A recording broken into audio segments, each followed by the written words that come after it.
కవిత liquor scam ఢిల్లీలో తీగలాగితే తెలుగు రాష్ట్రాల్లో డొంక కదిలింది. అసలు ఈ లిక్కర్ స్కామ్ అంటే ఏంటి? ఈ లిక్కర్ స్కామ్ గురించి మీలో ఎంతమందికి పూర్తిగా తెలుసు? 2021లో ఆమ్ ఆద్మీ పార్టీ తీసుకున్న డిసిషన్ ఎవరి కోసం తీసుకున్నారు? 11 మందిని అరెస్ట్ చేసిన ఈడీ రిపోర్టుల్లో ఆ 11 మంది ఇచ్చిన రిపోర్టుల్లో ప్రతి ఒక్కరూ కవిత గారి పేరు ఎందుకు చెప్పారు? మరీ ముఖ్యంగా తెలంగాణ నుండి డబ్బులు అందాయి అని కవిత గారి బినామీ చెప్పారు. 2021లో డిప్యూటీ సీఎం మనీష్ సిసోడియాను అరెస్ట్ చేసిన ఈడీ సిబిఐ అధికారులు కవితను ఎందుకు అరెస్ట్ చేయలేదు?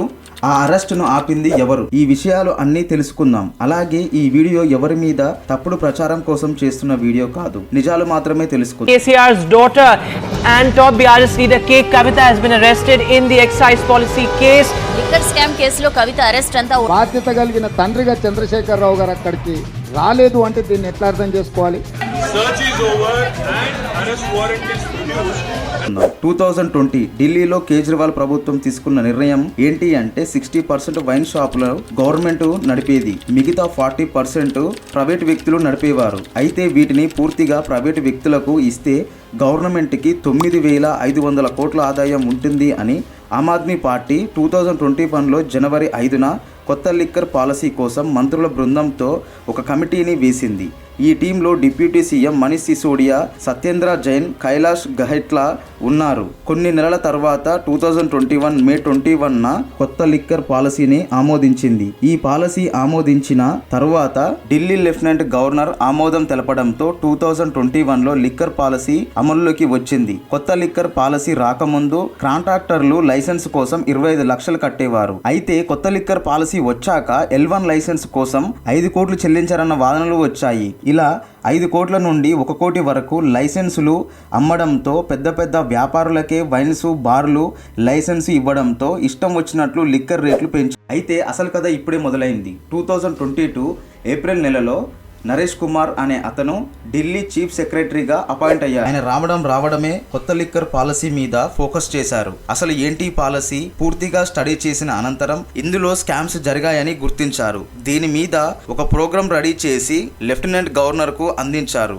గవర్నర్ కేంద్ర హోంశాఖ కార్యదర్శి అజయ్ భల్లాకు ఒక లేఖ రాశారు. 2022 జూలై 22న కేంద్ర హోంశాఖ సిబిఐ దర్యాప్తుకు ఆదేశాలు జారీ చేసింది. అదే సమయాల్లో ఢిల్లీ ప్రభుత్వం కొత్త లిక్కర్ పాలసీని రద్దు చేస్తున్నట్లు ప్రకటించింది. తాము అనుకున్నట్టుగా ప్రభుత్వానికి ఆదాయం పెరగడం లేదని, ప్రైవేటు వ్యక్తుల దగ్గర లంచాలు తీసుకొని మద్యం దుకాణాలు లైసెన్సులు ఇచ్చారని ఆరోపణలు వచ్చాయి అని ఢిల్లీ ఉప ముఖ్యమంత్రి సిసోడియా వల్ల ప్రభుత్వానికి 145 కోట్ల రూపాయల నష్టం వచ్చింది అని, ప్రతి బీర్ కాటన్ మీద ప్రభుత్వానికి రావాల్సిన ట్యాక్సీని ఢిల్లీ గవర్నమెంట్ మాఫీ చేసిందన్న ఆరోపణలు వచ్చాయి. మద్యం వ్యాపారులు లైసెన్సుల ఫీజుల పేరుతో ప్రభుత్వానికి కట్టాల్సిన 145 కోట్లు కోవిడ్ రూపంలో ఢిల్లీ ప్రభుత్వం మాఫీ ఈ కేసులో ముందుగా 15 మందిని ఇన్వెస్టిగేట్ చేసిన ఈడీ ఈ 15 మందిలో 11 మందిని అరెస్ట్ చేసింది.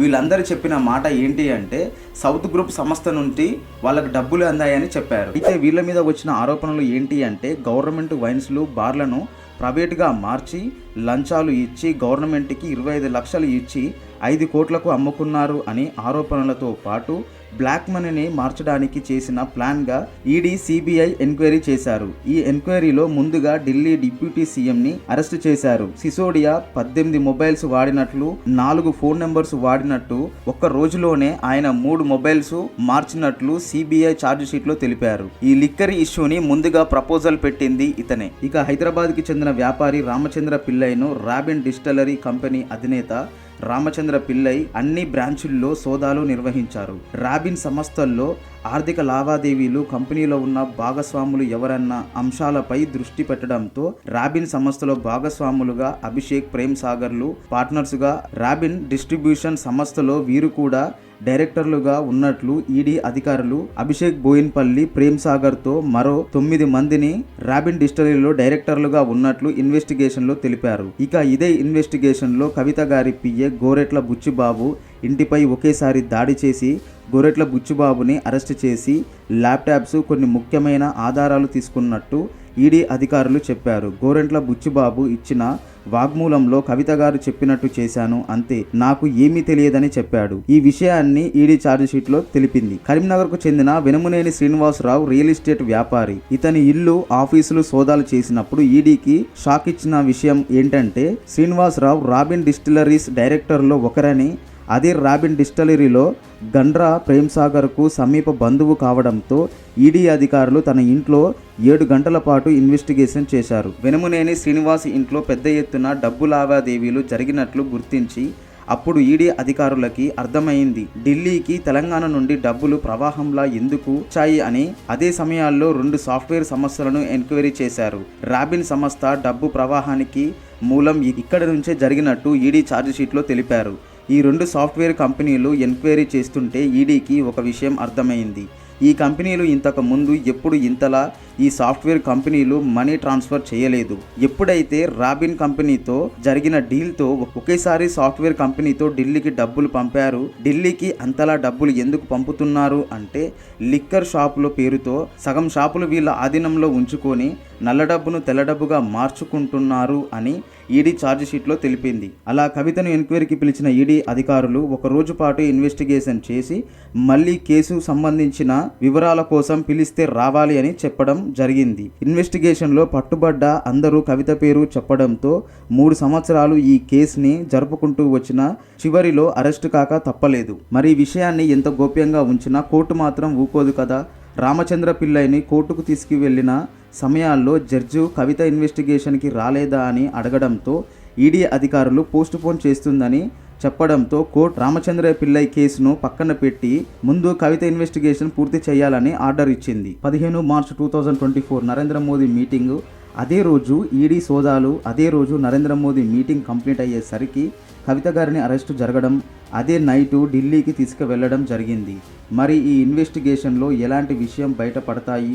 ఇంతకు ముందు ఇన్వెస్టిగేషన్ చేసిన సిసోడియా, పిల్లై, ప్రేమ్సాగర్, బుచ్చిబాబు, శ్రీనివాసరావు అందరూ వాళ్ళ ఛార్జ్షీట్లో కవిత గారు చెప్పారు మేము చేశాము అని చెప్పారు. చూడాలి ఈ స్కామ్లో రాజకీయాల కోసం కవిత గారిని అరెస్ట్ చేశారా?